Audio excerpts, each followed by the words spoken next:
Realising the full potential of snipers in Afghanistan is key to winning the battle for hearts and minds. That's the message from instructors and students at the Army's Sniper Wing.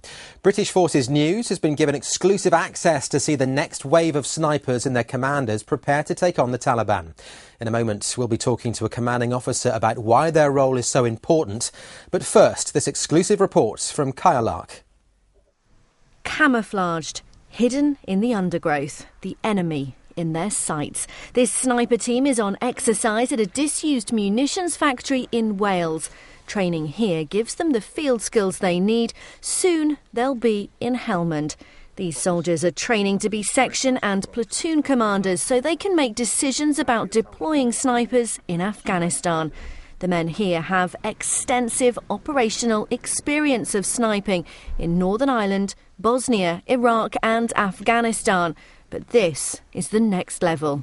I think what we're seeing now, certainly with operations in Afghanistan and previously in Iraq, that the relevance of sniping and what a sniper and a sniper platoon, therefore, can bring to a battle group and to the commanding officer is absolutely key.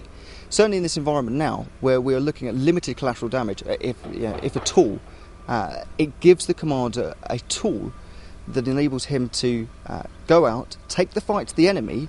And that, they say, is key to gaining the confidence of the civilian population. Snipers spend days observing and stalking their enemy, waiting for the right moment to eliminate them and them only. We can provide precision killing 900 metres plus, and with the emphasis on collateral damage in theatre, we can take out targets without causing the need for dropping fast air, GMRS onto them.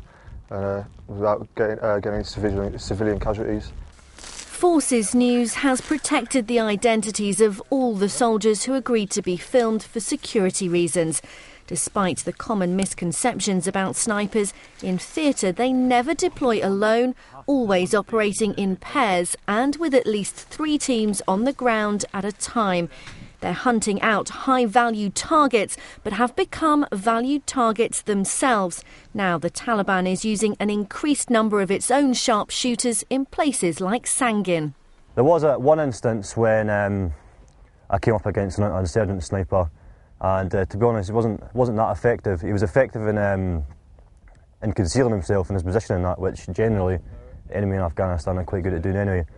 But his marksmanship wasn't the best. In Brecon, they take part in a series of classes and exercises, teaching them tactics and planning skills. But there's criticism of commanders on the ground that they could be using snipers much more effectively if only they were more aware of their capabilities, including observation and intelligence gathering. If it's not known by our command structure, then they will look at us as subject matter experts to go out and counter that threat.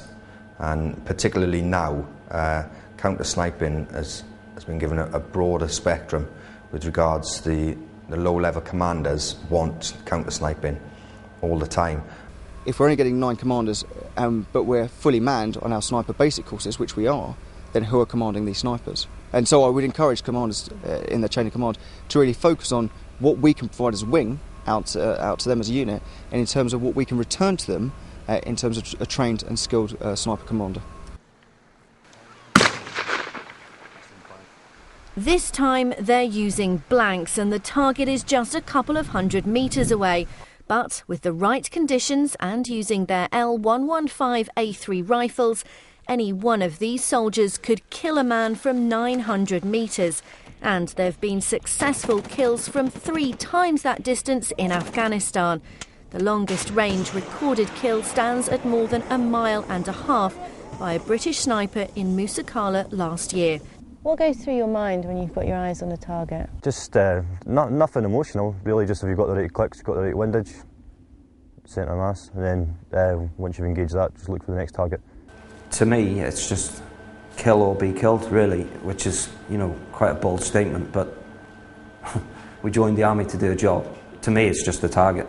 The guy's trying to kill people. He needs put down and that, he gets took down. The mission may have been successful, but there are still plenty of lessons to learn, and over the next few days these soldiers will be pushed to the limit as they undergo sleep deprivation while having to complete a series of gruelling missions. Kaya Lark, Forces News in Caerwent in Wales.